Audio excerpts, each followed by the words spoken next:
यहां पर NEET exam को लेकर एक तरफ देश भर में हंगामा देखने को मिल रहा है, तो वहीं दूसरी तरफ हम बात करें नीट रिजल्ट में ग्रेस मार्क्स पाने वाले 1563 कैंडिडेट्स के लिए आज री एग्जाम हो रहा है।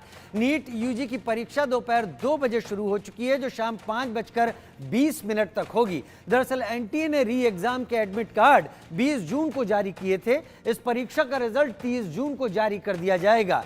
नीट यूजी का संशोधित रिजल्ट जारी होने के बाद काउंसलिंग की प्रक्रिया 6 जुलाई से शुरू होगी। नीट का री एग्जाम उन 6 शहरों में हो रहा है जहां समय के नुकसान के चलते बच्चों को ग्रेस मार्क दिए गए थे। री एग्जाम इन्हीं 6 शहरों में है, लेकिन परीक्षा केंद्र बदल दिए गए हैं। ये 6 शहर हैं छत्तीसगढ़ का बालोद और दंतेवाड़ा, गुजरात का सूरत, हरियाणा का बहादुरगढ़, मेघालय और चंडीगढ़। इन 6 सेंटर्स पर री एग्जाम हो रहे हैं। इस दौरान निगरानी के लिए एनटीए और शिक्षा मंत्रालय के अधिकारी इन सभी सेंटर्स पर मौजूद हैं।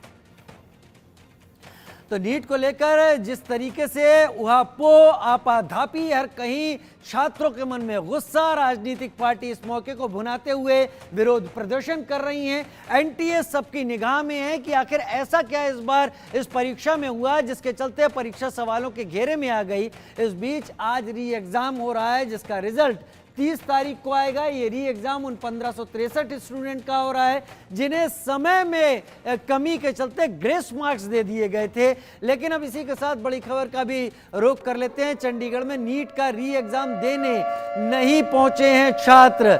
2 छात्रों के लिए सेंटर बनाया गया था, दोनों ही छात्र एग्जाम देने नहीं पहुंचे। एग्जाम के लिए 2 बजे का समय दिया गया था, लेकिन ये दोनों छात्र ही एग्जाम देने के लिए नहीं पहुंचे। कुल 1563 छात्र हैं जिनको री एग्जाम एनटीए का देना है, और जब इन 1563 छात्रों को एग्जाम देना था तो जहां जहां ये थे वहां सेंटर बने, लेकिन चंडीगढ़ में 2 छात्रों के लिए सेंटर बनाया गया, लेकिन छात्र एग्जाम देने पहुंचे ही नहीं।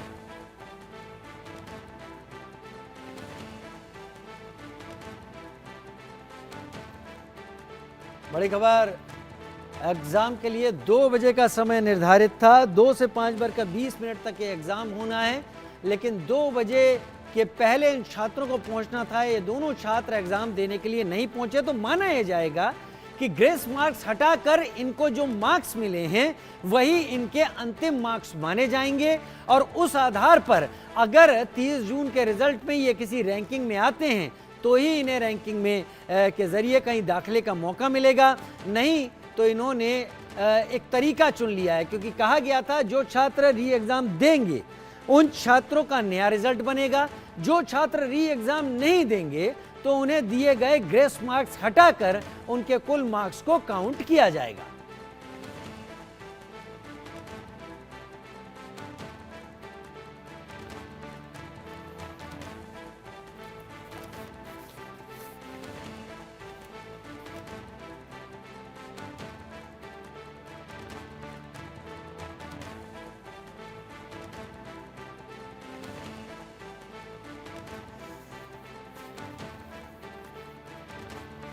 तो चंडीगढ़ में 2 छात्रों के लिए सेंटर बना दिया गया है। ये दोनों ही छात्र एग्जाम देने के लिए नहीं पहुंचे। जो री एग्जाम का समय था उस हिसाब से आज के दिन 2 बजे से री एग्जाम होना था, और ये दोनों ही यहां पर नहीं पहुंचे, जो कि हम आपको बता रहे हैं। दोनों छात्र चंडीगढ़ में अपने सेंटर पर एग्जाम देने के लिए नहीं पहुंचे। अब होगा क्या, जो नियम यहां पर हैं उन नियम के मुताबिक इनके ग्रेस मार्क्स हटाकर इनके बाकी मार्क्स को ही काउंट किया जाएगा, और वही परिणाम के तौर पर होंगे। मेरे साथ चंडीगढ़ से मेरे सहयोगी इस वक्त जुड़ रहे हैं, कुलदीप मान मेरे साथ जुड़ रहे हैं। बताइए, चंडीगढ़ में ऐसी क्या स्थिति हुई? तैयारी पूरी थी, ये छात्र नहीं आए, तो माना जाए कि इनके ग्रेस मार्क कट कर अब इनके फाइनल नंबर माने जाएंगे, तो यही अब इनका अंतिम परिणाम माना जाए, आज फिर अब शामिल नहीं हो सकते? खुद को अनम्यूट कर लें। अच्छा, तो जो मापदंड तय किए गए हैं अब उन्हीं के मुताबिक इनका रिजल्ट जो है वो बनेगा, क्योंकि चंडीगढ़ में री एग्जामिनेशन के लिए सेक्टर 44 में सेंट जोसेफ स्कूल को सेंटर बनाया गया था। हालांकि यहाँ शिक्षा विभाग के और एनटीए के अधिकारी जो है वो पहुंच चुके थे, पूरी तैयारी थी। 1:30 बजे तक का समय था कि जब वो स्टूडेंट अपना एग्जाम के लिए सेंटर में एंटर हो सकते थे, लेकिन 1:30 बजे तक इंतजार किया गया। उसके बाद सेंटर को बंद कर दिया गया क्योंकि 2 स्टूडेंट ने यहाँ पे एग्जाम देना था, लेकिन दोनों नहीं पहुंचे। जी, दोनों नहीं पहुंचे तो क्योंकि ये री एग्जाम का मौका था, क्या इसको लेकर वहां पर खासा मीडिया का भी जमावड़ा था? पहुंची हुई थी मीडिया पहले से यहां पर? देखिए वो इसलिए क्योंकि जो नीट की परीक्षा है वो काफी ज्यादा सुर्खियों में भी बनी हुई है और इसकी हर अब गतिविधि पर मीडिया की पूरी नजर है, क्योंकि देश भर में एक बड़ा बवाल जो है इस परीक्षा को लेकर हुआ है। लिहाजा इस परीक्षा पर भी एकदम जहां जहां भी सेंटर है वहां वहां पर आम जनता का भी कहीं ना कहीं अब इसमें काफी ज्यादा इंटरेस्ट है, क्योंकि मुद्दा काफी ज्यादा बड़ा ये बन चुका है। जी, ठीक है, बने रहिए आप हमारे साथ, आपसे ज्यादा जानकारी लेंगे आगे भी। नीट परीक्षा सवालों के घेरे में है, लिहाजा सरकार भी एक्शन मोड में नजर आ रही है। ऐसे में अब एनटीए चीफ पर गाज गिरी है। अब एनटीए यूजी परीक्षा की जांच सीबीआई करेगी, तो वहीं दूसरी तरफ नीट पीजी परीक्षा को रद्द कर दिया गया है। इसके लिए 7 मेंबर की कमेटी बनाई गई है जो परीक्षाओं में होने वाली अनियमितताओं की पड़ताल करेगी। एक रिपोर्ट देखिए।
इस मामले में बड़ी कार्रवाई की है।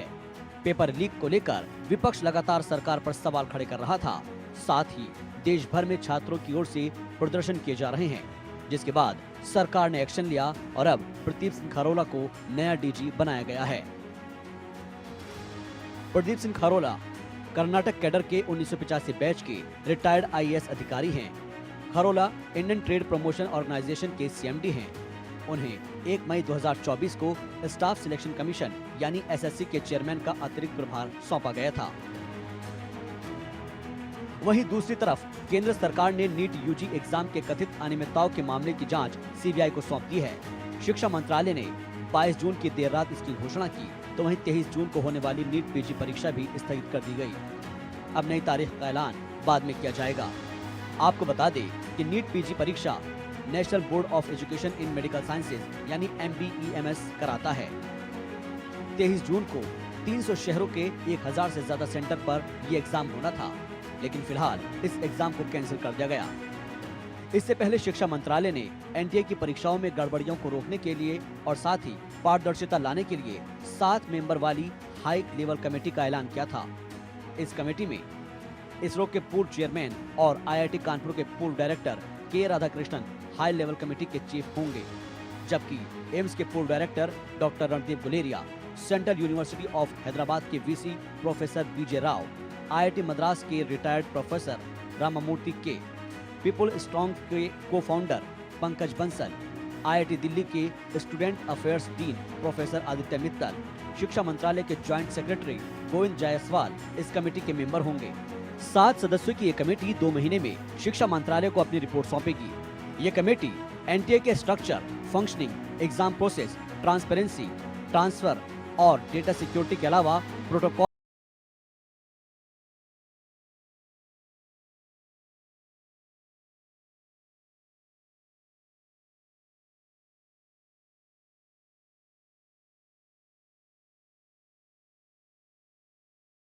इस कानून के तहत पेपर लीक करने या आंसर शीट के साथ छेड़छाड़ करने पर कम से कम 3 साल जेल की सजा होगी। इसे 10 लाख रुपए तक के जुर्माने के साथ 5 साल तक बढ़ाया जा सकता है, जबकि संगठित अपराध करने पर 5 से 10 साल की सजा और 1 करोड़ का जुर्माना लगेगा। इसके साथ ही जांच एजेंसी को अपराधी की प्रॉपर्टी जब्त और संपत्ति कुर्क करने का अधिकार होगा। यानी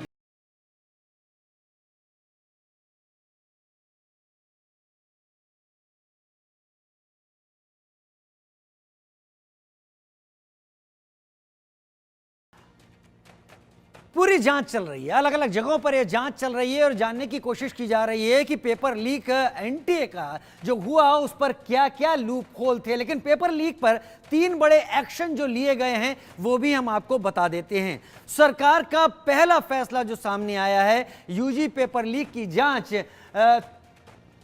सीबीआई करेगी। जी हां, यूजी पेपर लीक की जांच सीबीआई करेगी, ये सरकार का पहला फैसला यहां पर है। इसके बाद जो 3 एक्शन हम उनकी बात कर रहे हैं, एनटीए में सुधार के लिए हाई लेवल कमेटी बनाई जाएगी, जिससे कि एनटीए की साख पर जिस बार जो बट्टा लगा है कम से कम आगे आने वाले दिनों में उसे सुधारा जा सके। प्रदीप सिंह खरोला को एनटीए का डीजी बना दिया गया है, यानी सुबोध कुमार को हटा दिया गया है, जिनके कार्यकाल में ये बड़ी चीजें हुई। तो यूजी पेपर लीक की जांच सीबीआई करेगी, ये सरकार का पहला फैसला है। एक बार फिर बता देते हैं आपको, पहला फैसला, इसके साथ 2 और 3 फैसले इसमें कुल हुए हैं। आरजू सेठ की रिपोर्ट देख लेते हैं। बातचीत करेंगे। लगातार हम देख रहे हैं आप लोगों का संघर्ष जो है वो अभी भी जारी है। सरकार जिस तरीके से अब एक्शन ले रही है उसको किस तरीके से देख रहे हैं आप? मैम, एक्शन ले रही है, अच्छी बात है, लेकिन ये एक्शन पहले होना चाहिए था, काफी पहले होना चाहिए था, क्योंकि 1 महीने बाद आप चीजें कर रहे हो, इतनी लेट कर रहे हो, वो भी तब कर रहे हो जब हम लोगों ने आवाज उठाई है। अगर हम लोग आवाज नहीं उठाते, आप तो घर में बैठे रहते, आपको तो कुछ करना ही नहीं था। आप आते हो बिना इन्वेस्टिगेशन कहते हो पेपर लीक ने, उसके बाद आप कहते हो आइसोलेटेड है, उसके बाद आप कहते हो हाँ 4-5 जगह हुआ है, अब आके आप सीबीआई की इन्वेस्टिगेशन बैठाते हो। ये चीज पहले भी हो सकती थी, इतना लेट क्यों? और आपने डीजी को हटाया, डीजी पे हटाया तो उनके ऊपर केस कौन करेगा? ये सारी चीज तो रही तो उनके अंडर में है ना, कहीं ना कहीं उन्हें भी तो खबर होगी ना। इतना बड़ा मास पेपर लीक होने में ऐसा नहीं है बड़ों को खबर नहीं होगी। तो ये चीज पहले, और आप उसकी कह रही लॉ की, तो लॉ तो मेरे को नहीं लगता लॉ बैठना चाहिए कुछ। आप ऐसी सिक्योरिटी बनाइए ना कि पेपर लीक ही ना हो पाए, तो लॉ की जरूरत ही ना पड़े। आपने लॉ बनाया 10 साल की सजा, 1 करोड़, और भारत का कानून व्यवस्था सबको पता है, पैसा देकर सब कुछ होता है। 1 करोड़ रुपए, मैं 40 लाख का एक पेपर बेच रहा हूँ, 4 पेपर बेचूंगा मैं, 1 करोड़ 60 लाख तो मेरे पास वैसे ही हो गए। 1 करोड़ देके मैं बाहर निकल के क्या ही कर लोगे आप मेरा? तो लॉ बनना ही नहीं चाहिए, आपको सिक्योरिटी बढ़ानी चाहिए उस लेवल की। साफ तौर पर सिक्योरिटी बढ़ानी चाहिए कि ये इस तरीके से पेपर लीक जो है, जो हो रहा है इस वक्त पूरे देश में, वो ना हो। आपसे भी बात करेंगे, जिस तरीके से हम देख रहे हैं लगातार इरेगुलरिटीज सामने आ रही हैं, सरकार अब एक्शन में आई है। जिस तरीके से लॉ इनैक्ट करने की बात कही है, जिसमें 10 साल की सजा बताई गई है और 1 करोड़ रुपए देना पड़ेगा, लग रहा है लॉ से फर्क पड़ेगा, चेंज आएगा? See, the first thing that they did wrong is that they have to first investigate. Then they should order whether the number of the students which are taking the retest or re-NEET, 1563 students, are they larger than this number?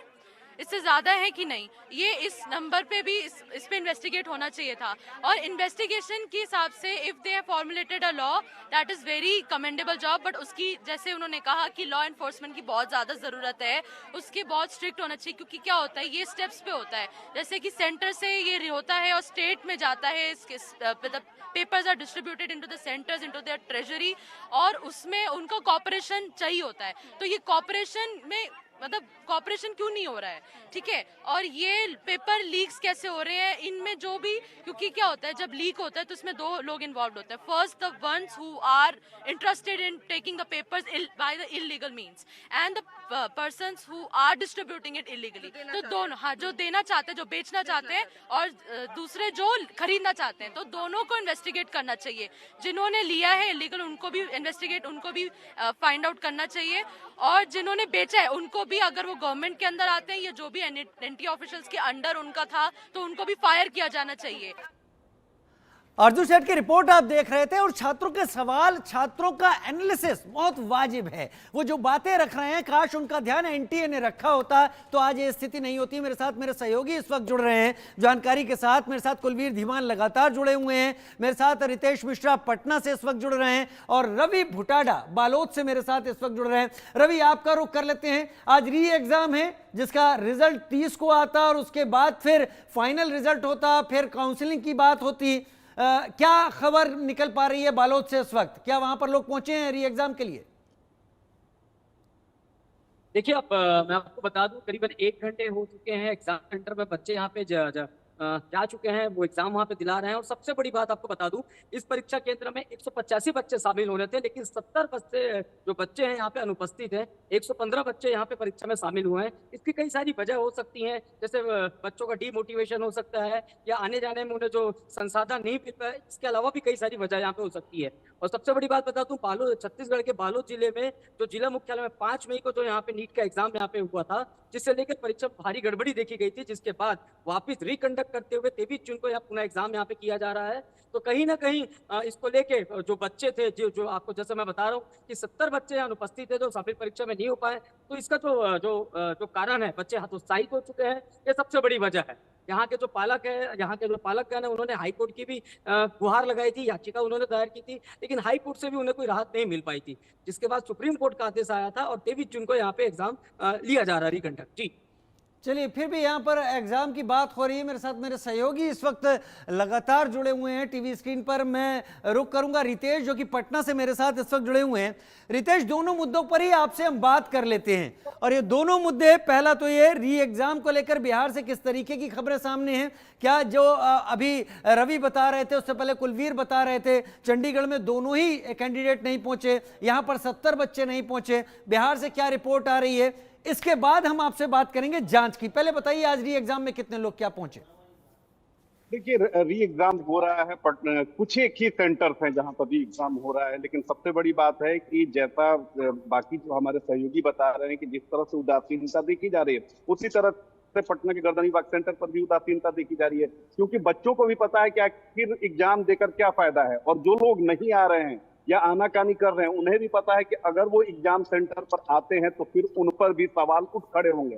तो centre तैयार है, सुरक्षाकर्मी तैयार हैं, परीक्षा लेने वाले लोग तैयार हैं, लेकिन वहां पर परीक्षार्थी नहीं है। और परीक्षार्थी इसलिए नहीं है क्योंकि एनटीए ने अपनी साख और विश्वसनीयता इतनी गिरा दी है कि अब इस पर ये एनटीए कुछ भी बोल रहा है, किसी को कोई भरोसा नहीं है। और यही कारण है कि अमूमन होता है कि जब परीक्षा देने छात्र जाते हैं तो आपाधापी रहती है कि जल्दी जल्दी सेंटर में घुसा जाए, और जो सेंटर के लोग होते हैं वो ताला बंद करा देते हैं। आज इंतजार हो रहा है कि कब परीक्षार्थी आएगा, परीक्षा देगा। तो आप देखिए कि क्या स्थिति है और कितनी खराब स्थिति होती जा रही है, जहां पर अब छात्रों को जो परीक्षा कराने वाली एजेंसी है उस पर ही भरोसा नहीं है।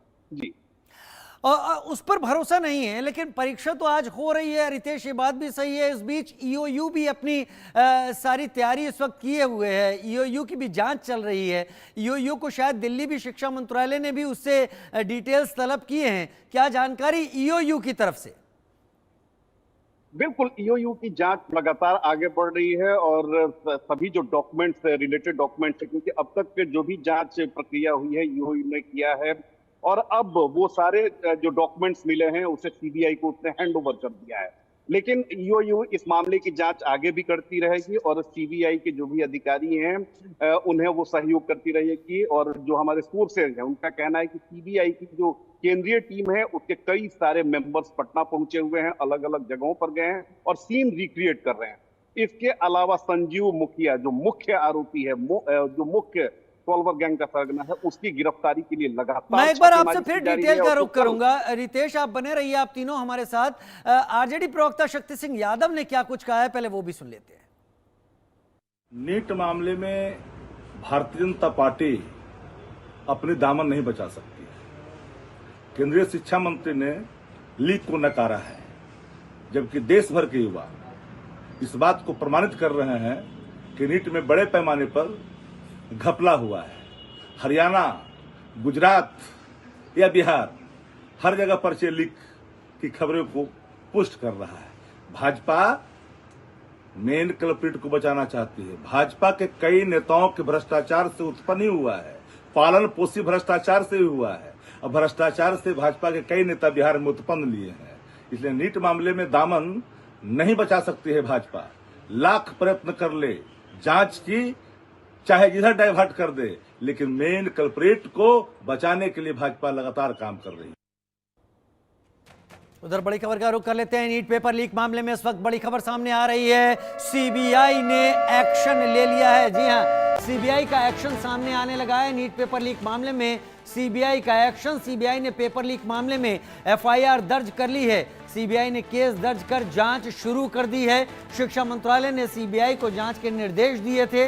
नीट पेपर लीक मामले में सीबीआई का एक्शन, और उम्मीद सीबीआई से होगी कि कम से कम वो शुरुआत से, क्योंकि जब ये पेपर हुआ था तब से सवाल उठ रहे थे, जब रिजल्ट आया तब सवाल उठे, अब तक लगातार यहां पर बहुत कुछ होता रहा। जांच में सीबीआई की जांच में क्या पता चलेगा, हम चलिए ये भी जांच लेते हैं, ये भी पता कर लेते हैं। 67 छात्रों ने आखिर टॉप कैसे किया, ये एक बड़ी संख्या है। पहला फोकस यही रहेगा। दूसरा, ग्रेस मार्क्स के पीछे क्या कोई गड़बड़ी थी? क्या इतने छात्रों को जानबूझकर ग्रेस मार्क्स दिए गए? छात्र अनुराग यादव के आरोपों का भी सच जानेगी, जिसने बहुत कुछ खुलासे किए अनुराग यादव ने। सॉल्वर गैंग तक प्रश्न पत्र आखिर पहुंचा कैसे? वो प्रश्न पत्र जो हाई सिक्योरिटी में रहता है, जो किसी तक पहुंचता नहीं है, वो सॉल्वर गैंग तक कैसे पहुंचा? कैसे लड़कों को याद कराते थे? मामले में एनटीए का रोल क्या रहा? क्या ये सारा घपला, क्या ये सारा का सारा खेल खिलवाड़ ये एनटीए से ही तो नहीं शुरू हुआ? ये भी सीबीआई की जांच के दायरे में रहेगा और इसको भी सीबीआई नजर रखेगी। अब एनटीए में सुधार के लिए 7 सदस्यीय कमेटी जो बनी है उसके बारे में जान लेते हैं।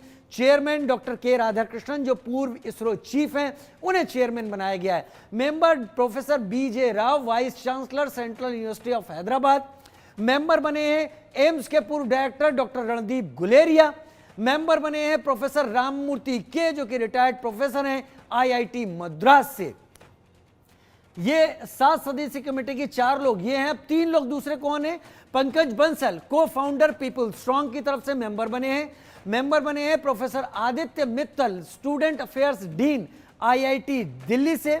और मेंबर बने हैं गोविंद जायसवाल, जो कि ज्वाइंट सेक्रेटरी हैं शिक्षा मंत्रालय में। यानी ये 7 सदस्यीय कमेटी एनटीए में सुधार के लिए क्या कुछ हो सकता है, क्या किया जा सकता है, क्योंकि एनटीए की साख पर जो बट्टा लगा है वो आसानी से साफ नहीं हो सकता, और आसानी से यकीन क्या छात्र एक बार फिर से कर लेंगे, इसकी भी दूर दूर तक अभी गुंजाइश नहीं दिखती।